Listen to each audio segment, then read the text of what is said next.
Siena, Bella, come see your old nonno for a minute. Siena obediently dropped her car keys on the table and hurried into the sitting room her grandfather preferred. The room was cozy and always just a little too warm. As a rule, that didn't bother her, but for some reason lately, her body seemed overheated. She was restless and edgy and hot, very hot. Her skin ached, felt too tight, stretched over her frame. Even her jaw hurt. Her breasts felt swollen and achy, and for the first time in her life, she burned between her legs, like crazy. It was awful. The condition seemed to come and go at will for no apparent reason. It had started a couple of weeks earlier and was getting significantly worse. She was grateful she had just earned her Master's of Science in Enology and had come home, although being in the same room with her beloved grandfather when her body was on fire was decidedly uncomfortable. She needed to get out of the house, immediately. Lately, the condition had gotten so bad, she was seriously thinking about visiting an adult store and getting herself a toy, a really good one. Sheesh, she'd never looked at a man like that. Well, that wasn't strictly the truth. She'd once seen Elijah Lospostos when she was 15. They sat across from each other at a dinner when she'd been home from boarding school.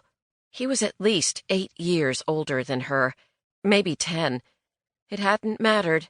The moment she'd laid eyes on him, something wild unfurled deep inside of her. She'd barely been able to keep her eyes off of him. He was the most gorgeous man she'd ever seen. Ever. And her grandfather employed a lot of men.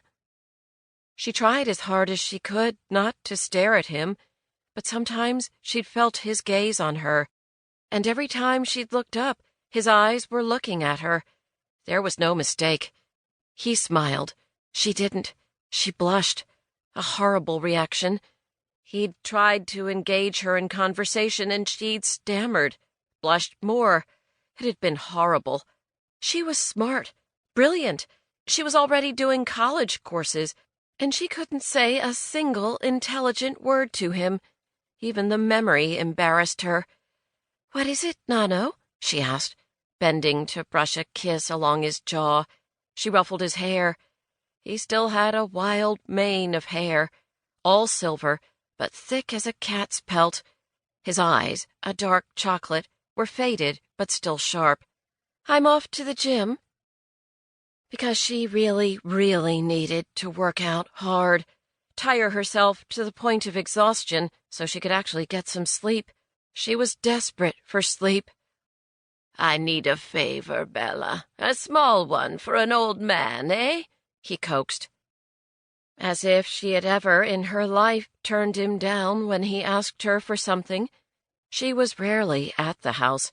She had been in boarding school most of her life, and then college, but she treasured her times at home with him. He was her only living relative. It was just Antonio Arnotto and his granddaughter, the two of them. "What would that be, Nonno?" she asked, trying to sound stern. She knew she failed when the laugh lines around his eyes crinkled. She sank down onto the arm of his chair and ruffled all that silver hair again. "I want you to take a case of my best reserve to a friend.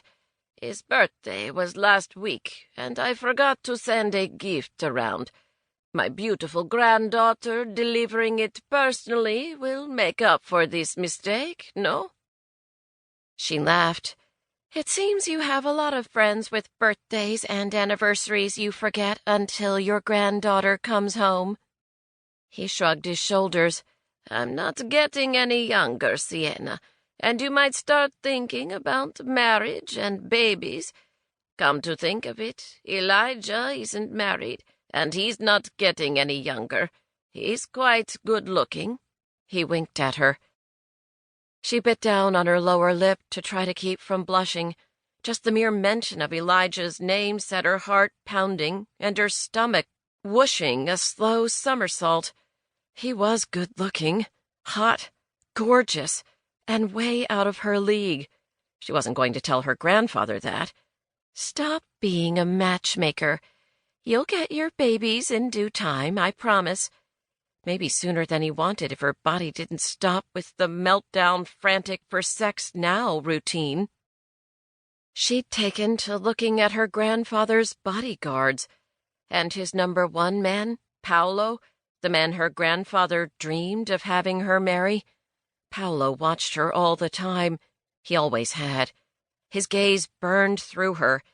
He was good-looking and always very polite to her, but she knew he was a hound dog.